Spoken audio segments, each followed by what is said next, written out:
What's good, everybody? Welcome back to the Engineer's Corner. I'm Doc Scava, and this is Cass Maya the Imperial.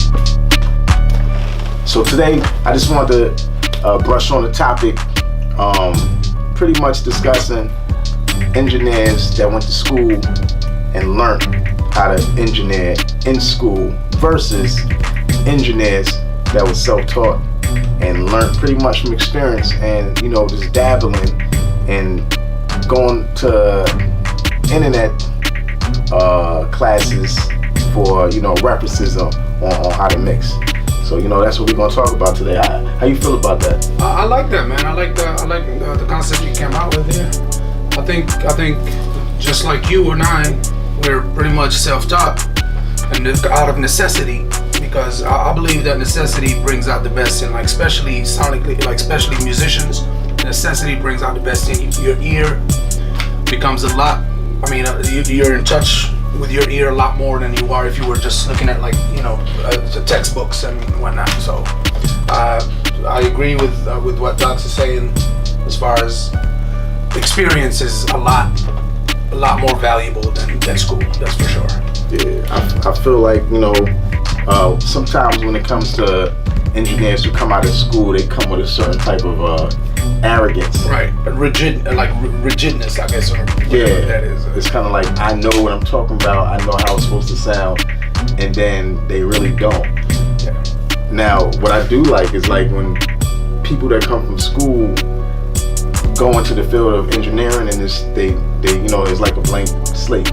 So they're willing to open, and they're open to hear what's going on or hear certain tips that they should use. I think the comparison of putting both together is what makes a great engineer. Yeah, you use the school as a tool.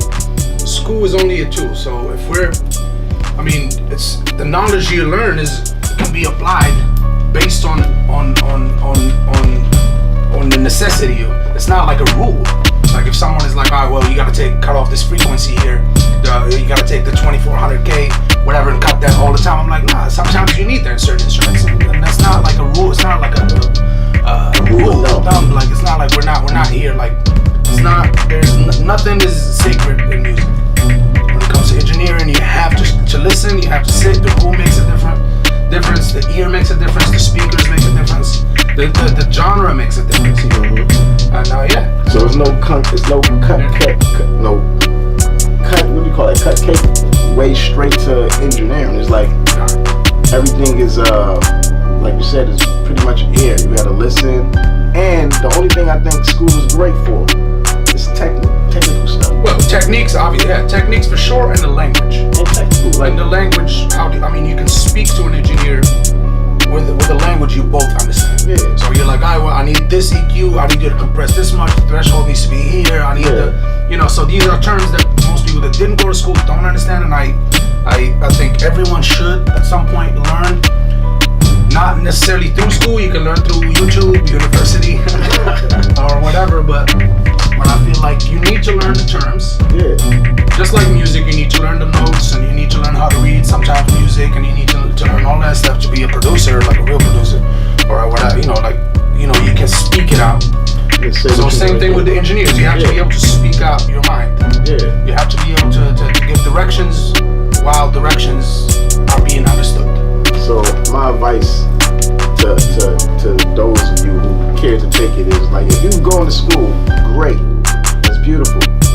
Be open to listening and learning more when you leave school, because being experienced outside of school is a whole nother situation. And those of you who haven't been to school, soak up as much information as you can out of books, out of lessons online, and out of experience. Do it as much as possible, but don't shun another group just because they haven't took the same path that you've taken to learn the skills for their profession. Right.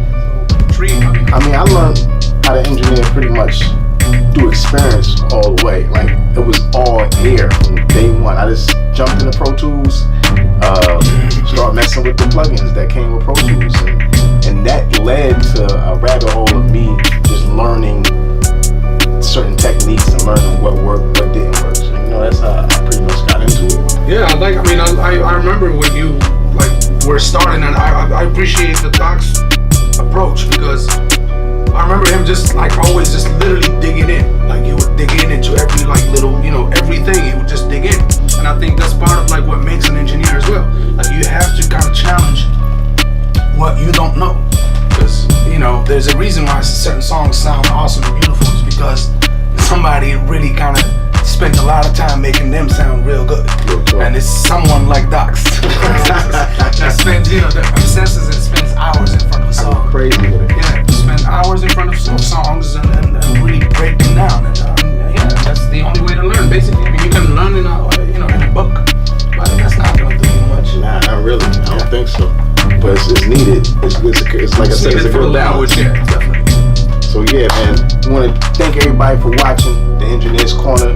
Like I said, we're going to do this weekly instead of bi-weekly because the response has been good. And like I said, man, thanks for watching, man. We're going to get back to this next.